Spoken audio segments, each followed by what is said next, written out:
მოდი გავარჩიოთ მრავალწევრი როგორ იქცევა უსასრულობისკენ, ანუ როცა x-ი არის ერთი უსასრულობისკენ ახლოს ან მეორე უსასრულობისკენ ახლოს. ანუ ასე ვთქვათ, მრავალწევრის ბოლოები როგორ იქცევა. ესე იგი, თუ მაქვს მე მაგალითად y ტოლია ax კვადრატს დამატებული bx-ი დამატებული c. კარგად ვიცით ეს როგორი სახის გრაფიკიც იქნება. ანუ თუ a არის დადებითი, მაშინ მექნება ესეთი გრაფიკი, დაახლოებით.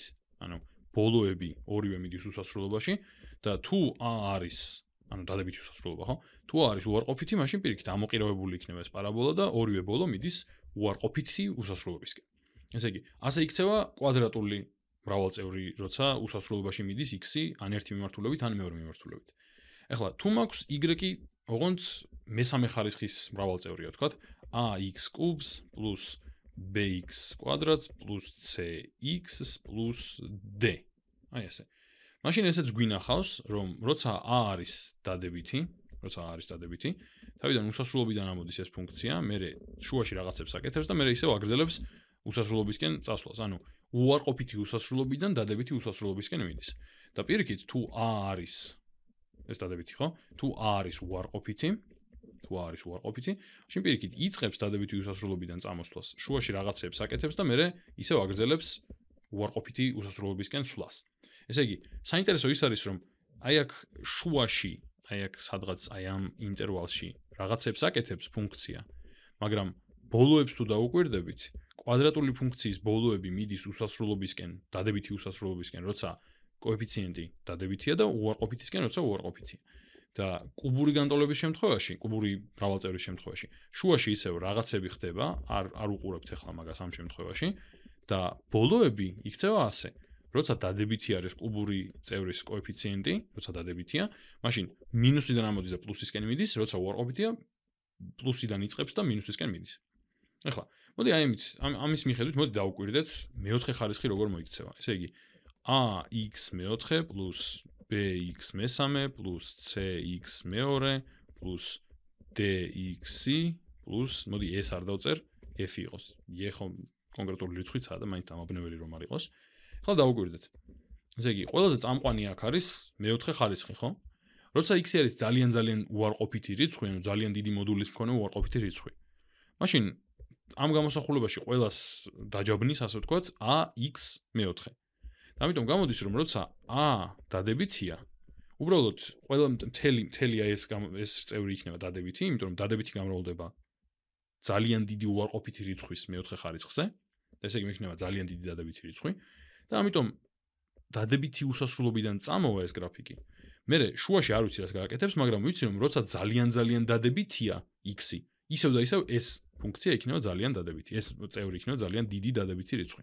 და ესე იგი წავა დადებითი უსასრულობისკენ. ანუ შუაში შეიძლება რაღაცა ესეთები ქნას, აი ასეთი რაღაცები აკეთოს, მაგრამ ჩვენ ახლა ამას არ უყურებთ, ჩვენ გვაინტერესებს კიდეები როგორ იქცევა. ამიტომ აი ეს კიდეები იქცევა ზუსტად ისე როგორც კვადრატული ფუნქცია. და მოდი ბარემ მეხუთე ხარისხსაც გავაკეთებ. ax მეხუთე პლუს bx მეოთხე პლუს cx მესამე პლუს dx-ი და dx კვადრატი პლუს fx-ი პლუს g. ახლა ეს როგორ მოიქცევა? როცა ხო ბოდიში, ერთი რაღაც დამოვიწყდა. როცა a არის უარყოფითი, ეს გამოსახულება უბრალოდ შებრუნდება. აი ესეთი რაღაცა იქნება, ხო? უკვე ხვდებით ალბათ რატომაც, იმიტომ რომ უბრალოდ ყველაფერი აი ეს უზარმაზარი რაღაცა გამრავლდება მინუსზე და ამოტრიალდება, მეტი არაფერი. ამიტომ მინუს რიცხვზე გამრავლდება ეს ძალიან დიდი დადებითი რიცხვი, იქნება ძალიან დიდი უარყოფითი რიცხვი და ანალოგიურად აქეთ. ახლა აქ, როცა აქ a არის დადებითი, როცა დადებითია. თუ მაქვს ძალიან უარყოფითი რიცხვი, ანუ დიდი მოდულის მქონე უარყოფითი რიცხვი. მეხუთე ხარისხის x იქნება ყველაზე დომინანტური დანარჩენებს აჯობებს ძალიან დიდი მნიშვნელობებისთვის, ამიტომ დაიწყებს მინუს უსასრულობიდან და როცა მაქვს ძალიან დადებითი რიცხვი, ხო? მექნება უბრალოდ ძალიან დიდი რიცხვი, იმიტომ რომ დადებითი ჯერ დადებითი იქნება. შუაში რაღაცები მოხდება, რაღაცა ესეთი რაღაცები იქნება, მაგრამ მაგას არ ვაქცევთ ყურადღებას ისევ და ისევ, გვაინტერესებს მარტო ბოლოები როგორ იქცევა ამ ფუნქციის, ამიტომ ამათ ვაკვირდებით და იქცევა ზუსტად ისე როგორც კუბური ფუნქცია. და პირიქით, როცა a არის უარყოფითი, ეს სიტუაცია უბრალოდ ბრუნდება. წკავ, ესე გავაკეთებ რაღაცებს, შუაში რაღაცები ხდება და ბოლოს ისევ მიდის ქვემოთ. და ისევ თუ დაუკვირდებით, აი შუა ნაწილს თუ არ მივაქცევთ ყურადღებას, ბოლოები ზუსტად ისე იქცევა, როგორც კუბური ფუნქციისთვის. და მთელი ამ ვიდეოს შინაარსი იყო ზუსტად ეგ, რომ თუ მაქვს მე ლუწი ხარისხის მრავალწევრი, ანუ მრავალწევრის ხარისხს ხო პირდაპირ ყველაზე მაღალი ხარისხის მქონე ცვლადით ადგენენ. ეს არის მაგალითად ლუწ ხარისხიანი, ხო? და თუ მაქვს ლუწი ხარისხის მრავალწევრი, ბოლოები ამ მრავალწევრის მოიქცევა ზუსტად ისე, როგორც კვადრატული ფუნქციისთვის მოიქცეოდა. ზუსტად ისე. ანუ ცხადია იმავე სიჩქარით არ გაიზრდება, მაგრამ ეგენიც სწავლენ ბოლოებიც სწავლენ იმავე მიმართულებით, რაც კვადრატულის შემთხვევაში იქნებოდა. თავარია კოეფიციენტს მივაქციოთ ყურადღება, დადებითია თუ უარყოფითი. და ანალოგიურად, როცა მაქვს ნებისმიერი კენტი ხარისხის მქონე ფუნქცია, უпростоრეთ მრავალწევრი, ეს კენტი ხარისხის მქონე მრავალწევრის ფუნქციის გრაფიკის ბოლოები მოიქცევა ისე, როგორც კუბურის შემთხვევაში მოიქცეოდა.